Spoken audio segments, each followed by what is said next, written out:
Hello everyone. आज हम लोग डिस्कस करेंगे एक कॉमन एंड इम्पॉर्टेंट टॉपिक के बारे में, जो है प्रेगनेंसी में कब एंड कितनी बार अल्ट्रासाउंड कराना चाहिए और हर अल्ट्रासाउंड का क्या इम्पोर्टेंस होता है। दूसरा ये, क्या बार बार अल्ट्रासाउंड कराने से वो सेफ होता है बेबी के लिए। सो मैं हूँ doctor Bimla, obstetrician and gynaecologist, and welcome to another episode on gyno talks with doctor Bimla. और चैनल के ऊपर थोड़ा सा प्यार भी बरसाना है by clicking the like, share and subscribe button. So let's begin today's topic of discussion. अब डिस्कस करते हैं हम लोग अपने फर्स्ट स्कैन या फर्स्ट अल्ट्रासाउंड के बारे में, जिसे कहते हैं the dating scan.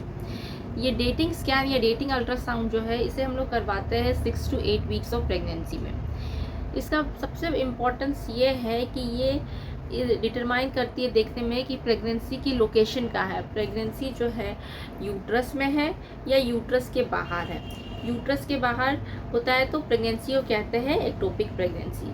So dating scan is use to determine the location of pregnancy. दूसरा ये है कि हम लोग ये देखते हैं डेटिंग स्कैन से कि प्रेगनेंसी जो है वो सिंगल प्रेगनेंसी है या ट्विन प्रेगनेंसी है या मल्टीपल प्रेगनेंसी है। डेटिंग स्कैन से हम लोग ये भी देखते हैं कि बेबी की हार्ट बीट प्रेजेंट है या एब्सेंट है।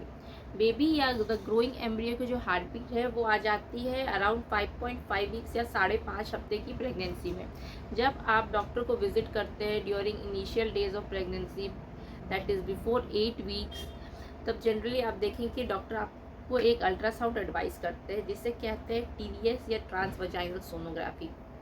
अब ये टीवीएस क्या होता है?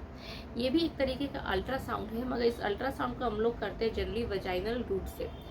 जब प्रेगनेंसी जो है इनिशियल डेज की होती है, अर्ली प्रेगनेंसी होती है, तब जो ट्रांसवजाइनल सोनोग्राफी है वो बहुत हेल्पफुल होती है बेबी के हार्ट बीट को अप्रिशिएट करने में, प्रेगनेंसी के लोकेशन को डिटरमाइन करने में।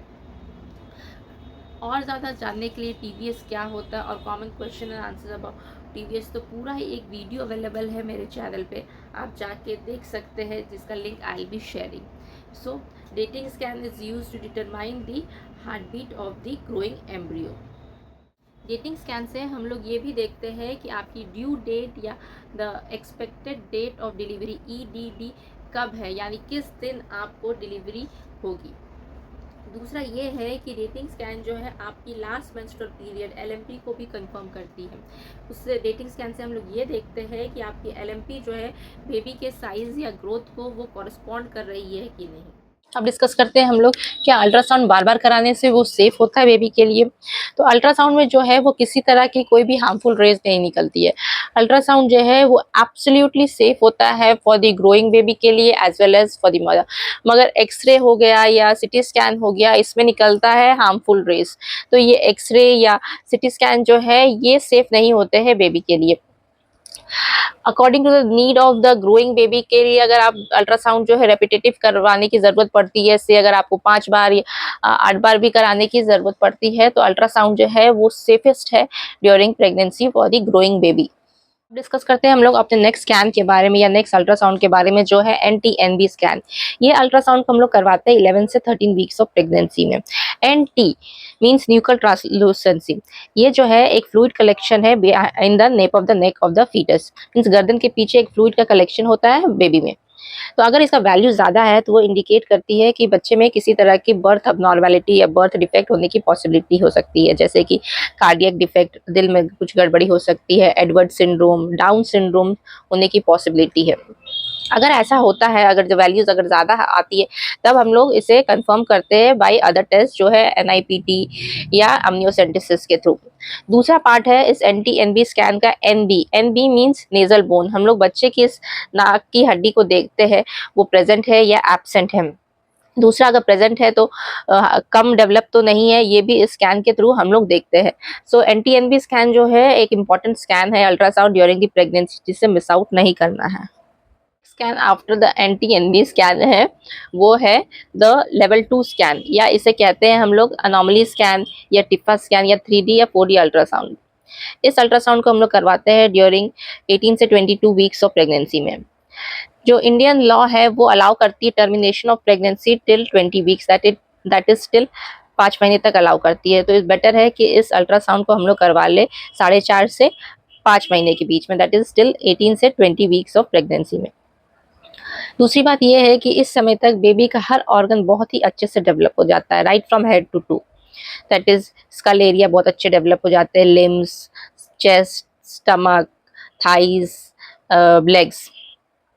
तो अगर बच्चे में किसी तरह के भी अबनॉर्मैलिटी है, किसी तरह की भी डिफेक्ट है या स्ट्रक्चरल डिफेक्ट या बर्थ नॉर्मैलिटी है, तो उस स्कैन के थ्रू हम लोग बहुत ही अच्छे से डिटेक्ट कर पाएंगे। जैसे कि अगर क्लेफ्ट लिप है या हाइड्रोकेफालिस है, ये एक ऐसा कंडीशन है जहाँ की बच्चे का सिर बहुत बड़ा हो जाता है, CSF का जो प्रोडक्शन है वो बहुत ज़्यादा बढ़ जाती है, या बच्चे में किसी तरह की स्पाइन में कोई डिफेक्ट है, मेनिंगोसील है, या फिर बच्चे के पेट में कुछ गड़बड़ी है जैसे कि ओम्फैलोसील हो गया, तो किसी भी तरह की डिफेक्ट जो है इस स्कैन के थ्रू बहुत ही इजीली विजिबल हो जाती है। तो ये भी एक इम्पॉर्टेंट अल्ट्रासाउंड है जिसे मिस आउट नहीं करना है ड्यूरिंग प्रेगनेंसी।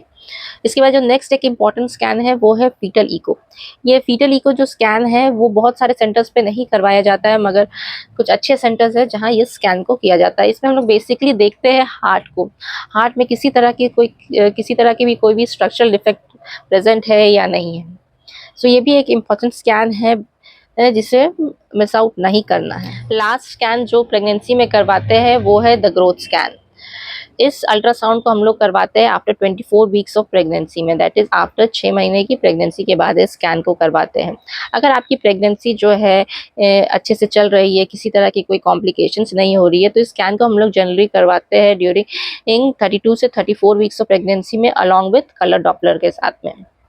ग्रोथ स्कैन नाम से ही पता लग रहा है कि इसमें हम लोग देखेंगे बेबी की ग्रोथ कैसी है, उसका वेट देखेंगे, ये भी देखेंगे कि साथ में कि बेबी जो है बहुत बड़ा बेबी तो नहीं है, दैट इज मैक्रोसोमिया नहीं है। ये जो मैक्रोसोमिया बेबीज होते हैं ये जनरली मिलते हैं डायबिटिक पेशेंट्स में, या बेबी जो है छोटा सा बेबी या IUGR बेबी तो नहीं है। इसके अलावा हम लोग देखेंगे कि एमनियोटिक फ्लूइड कैसी है, उसकी वैल्यू जो है, अमनियोटिक फ्लूइड जो है वो पानी जिसमें बच्चा रहता है, इसकी वैल्यू जो है बहुत ज़्यादा बढ़ी हुई तो नहीं है, या इस अमनियोटिक फ्लूइड की वैल्यू जो है कम तो नहीं है। साथ ही ये भी देखेंगे हम लोग कि बेबी की हार्ट बीट कैसी है, प्लाजेंटा कैसा है, इसका ग्रेडिंग कैसा है। साथ में हम लोग ये भी देखेंगे कि ये जो है बच्चे को अच्छे से ऑक्सीजन की सप्लाई जा रही है कि नहीं थ्रू कलर डॉपलर। अगर आपकी प्रेगनेंसी जो है हाई रिस्क प्रेगनेंसी है या किसी तरह की कॉम्प्लिकेशंस आ रही है, तो इस ग्रोथ स्कैन को जो है रिपीट करने की ज़रूरत पड़ती है according to your symptoms and your treating doctor. So at the last to sum up, जो प्रेगनेंसी में है वो है मिनिमम 4 स्कैन की ज़रूरत है, that is first scan dating scan, second scan is NT-NB scan, third scan is level 2 scan या anomaly scan, and fetal echo also, and the final scan is the growth scan. और अगर आपको ये video अच्छा लगा, informative लगा, as I always say, sharing is caring, so give it a thumbs up and share with your close friends and relative, and subscribe to my channel. Till then, bye bye, and see you on another episode on Gyno Talks with Dr. Bimla.